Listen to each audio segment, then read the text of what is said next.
thà cho ít khu nhật gì ủa nếu muốn để tới chọn chế là nó ta thì người chỉ li ở nhật gì chế tua là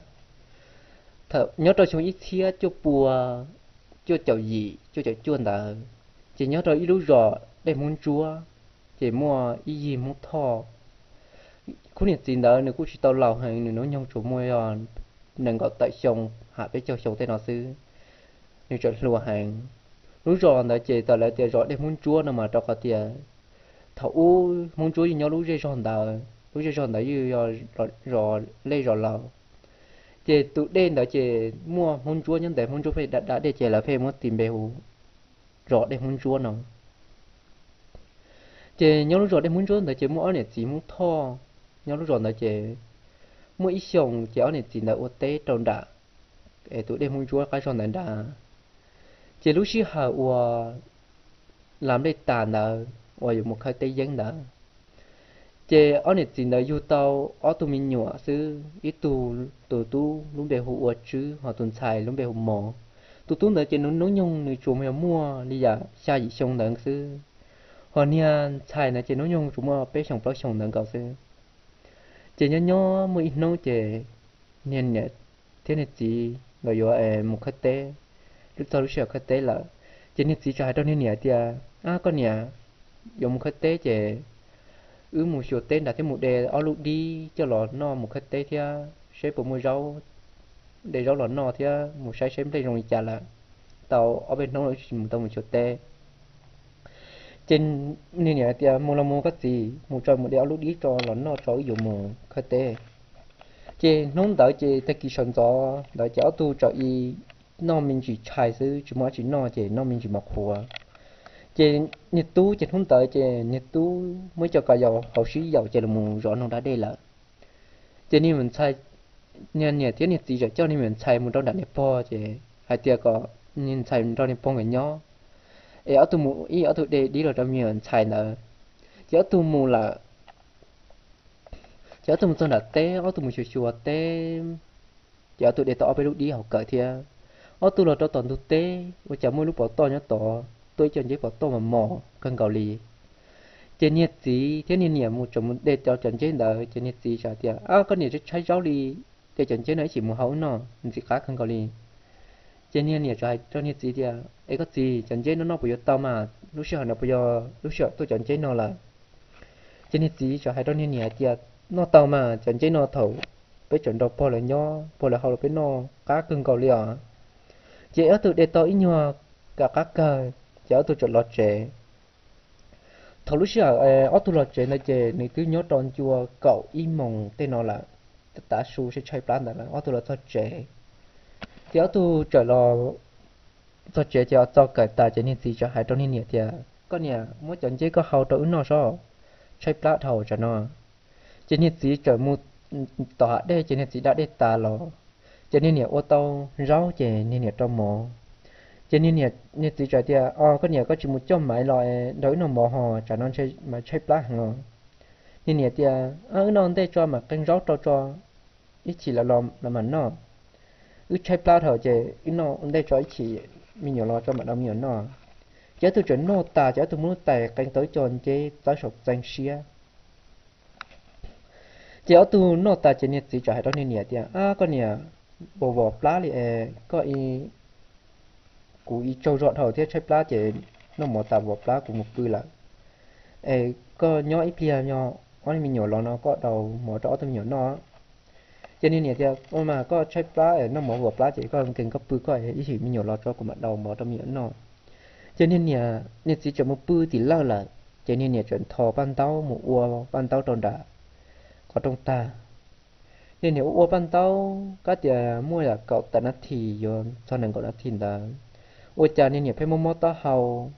ôi cha nên chia tao tê mà tôi tê kịp về lành hồ rồi nhà tê nếu như im phao ta đi cho nên món tao cho nên cho tiếc rồi tao nhà tao ngồi chơi một bữa nhau bia cho mà ý sợ lỗ ban đầu có một hồ cho mà sợ ban đầu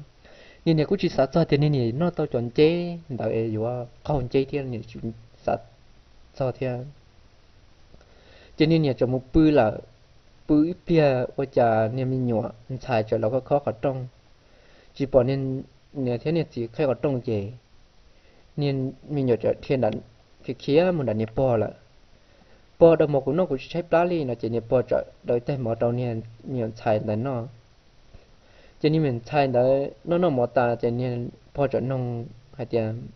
mấy mò ấy con nè thế có chỉ mũi nông ta nói chỉ tao nói là chỉ nè mình xài tiền cái khó trong ấy chỉ bỏ cho chỉ tao lo chỉ bao à chỉ nhỏ ít biệt nó canh đủ sư lúc xưa hạ ủa ta chạy bún buồn ta chỉ nè tú và lúc bèo chứ nè tú để tiền lò một số nó đã đây nó lọt cho chỉ thấy khó trong ủa chả chỉ trồng đi chỉ trồng ta li cái buộc cô rồi rồi họ thiệt khẩu no sư chỉ nè tú chỉ nè nhẹ chỉ nè chỉ nè tú chỉ nè chỉ giúp bùi tiền lao họ nè nhẹ giúp bùi học san à chỉ nè túใช้ plat thôi chỉ nè tú trở đói thành một khổ cho nó no đã có trong nó ta chỉ nè tú trở một cha nè chỉ sao sao ở trong tua chỉ nè chỉ tê li nè tú xả tiền nè chỉ cho ra hàng chỉ nè tú trở một điên nè nhẹ chỉ thằng nè nhẹ một bùi chỉ nè nhẹ mới sát tệ một trong bùi ôn trái chỉ nè tú một điên nè nhẹ sao sao bún bùa cho trong tua ở cha nè nhẹ chỉ nó đi tí thao nè dành cái tiêu ở cha nè sát tệ chỉ thả kiên là nè tú mà tranh cầu chỉ tú đi đâu sát tệ tàu đi chỉ nè tú tập là cái mình là nè bò chỉ nè tú hay tệ bò thì bò có chỉ muốn cái cú nè y thế của chỉ rong trà chỉ sáu li à chỉ nè bò mà thiên là tua chỉ mà tôi sai ở cha nè nhà thế nè tú tua ta là chỉ nè mà cô sư chỉ nè rồi là mà tuôn chuẩn từ chỉ cô chỉ là cũng chỉ bảo tiền ở nhiệt thì nó non chế tua thì chỉ như bia chỉ như lại cho y muốn chỗ tài như xài ở chế lá chỉ như xài cho tay món nó chỉ là tôi muốn như tu giả ta chỉ như xài chế lá chỉ như bao giờ tay như bao chỉ như bao giờ đói không đến thiệt tại đầu mỏ chỉ cho mới chọn chế nhớ sổ lúc tài chỉ như bao giờ y mỗi chọn chế chùa trong đầu ở trong chùa chỉ mua áo thun bùi nó đòi áo thun bùi xíu hồ nhẹ nó chọn chế này ta chỉ nên bỏ món chùa tài ta nên bỏ món đầu mỏ đầu như mình xài nó ôi trái như tiền chỉ mua cầu tệ nó thì hàng này gọi nó thì sư cha lần chia là cho nên cho tôi lần chia áo thun bùa ôi cha một sự y không phải trông họ nó áo thun bùa đó chỉ đi sợi chuyện chơi đi muốn to một trong đã cắt sát chỉ một tuần đã là chỉ tiếp báo hay tia ở tu non chế tua nó chỉ ô là shit thả chỉ thọ tu ok luôn chỉ bỏ cao uy trả li chỉ cho cứ ti shit thả chỉ cho cứ ti tia chỉ uy trả chỉ nhật chỉ mua cho một bó tre giờ lại năng chỉ cho bó tre họ nè bọn nè chỉ lò sọ sống sọ qua lò mua nên một trả chỉ bạn nên nè chỉ là mua nè thế nhiên là cho nên chỉ bỏ chơi ta chè là muốn nè bạ tàu on nông chè muốn nè bỏ chơi chè chúa ở tụi mình nhỏ chè chỉ muốn nên rồi nhỏ chỉ muốn nên lú lồ chè nè bỏ thế đi cho nè mình nhỏ mình rồi bỏ nhỏ chè nhỏ tàu ở sông tàu cá sư nè bỏ tua là thia chè chúa nè mình nhỏ ở mình nhỏ rồi nè giải nên giải nhỏ sư lồ chè nè giải nên giải lú lò là như mua là mình nhỏ là lấy chỉ số lú chế mới xong nia chế là ở tu nền tại thế chính tại đã chọn một lô té trong đặc cái té của đặc cái rò của sau nia nia thế nên chỉ đại ở tu một đèn chế nó tuần đời sát tỷ ấy cha lô té đã chế xong đã chế là cho cái mù rò đã thia chế chúng mình rò cái chế nền tại chính tại chế xa ở tu mình nhuận đại cho mù rò cái chế nia mình nhuận sai chế nó nhung chủ mua là trâu xong xứ họ nia tu chỉ những một cậu ý có xong là sư chỉ ở tôi chỉ tao lua chỉ ở tôi chỉ tao lua gọi ở tôi nhận tại ý tôi mình nhung đó tôi bự thì ô lua thì chỉ nên là chỉ thì nhận chỉ tao lua thì muốn đắt cho nè cả chỉ một bự rồi cái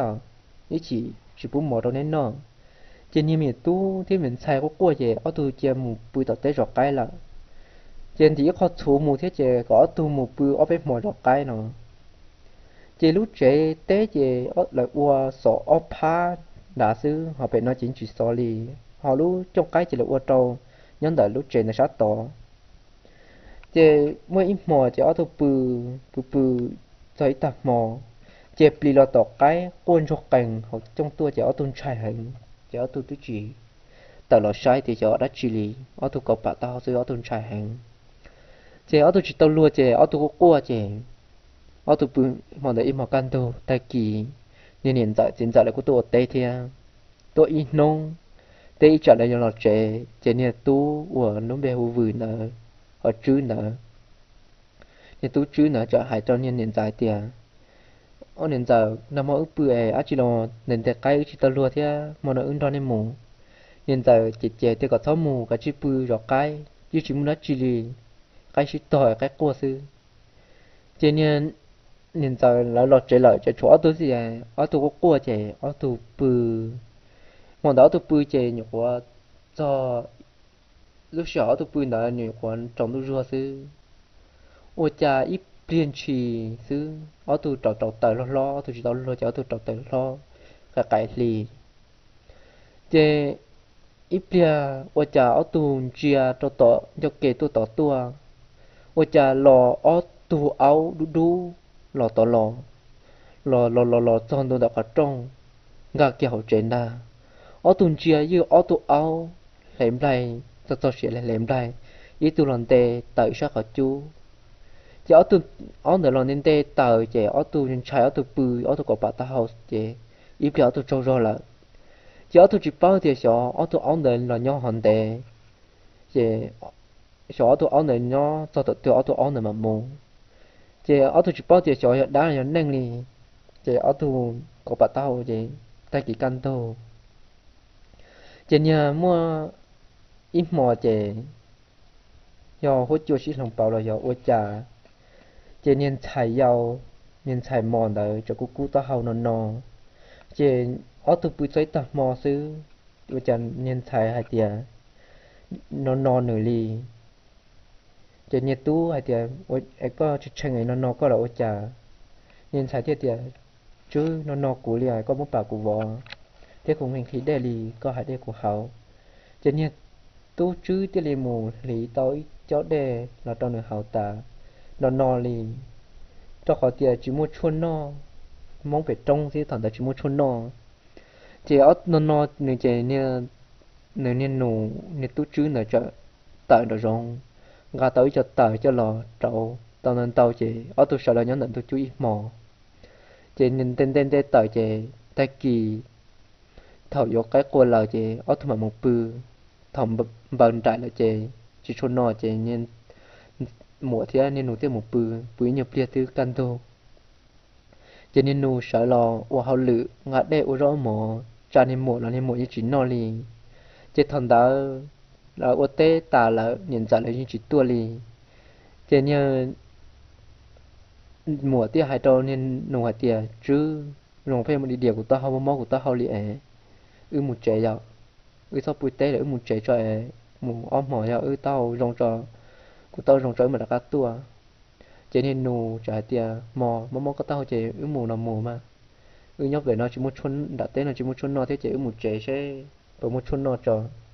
chỉ ở tôi chọn lọt chế là ở tôi lọt cho chế dù là chọn tu cho nên hiện tại chỉ chế chỉ hiện tại thọ bà mua nhà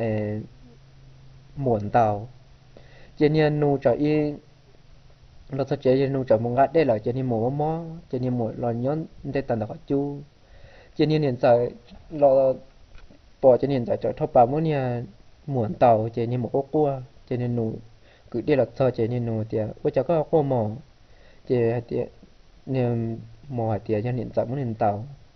cho nên tại tiệt hai trong như tú chứ hai tiệt có tôi đặt một giọt cái có tôi mòn đó tôi đặt một bụi giọt cái thằng đó chỉ tôi vô là trồng tu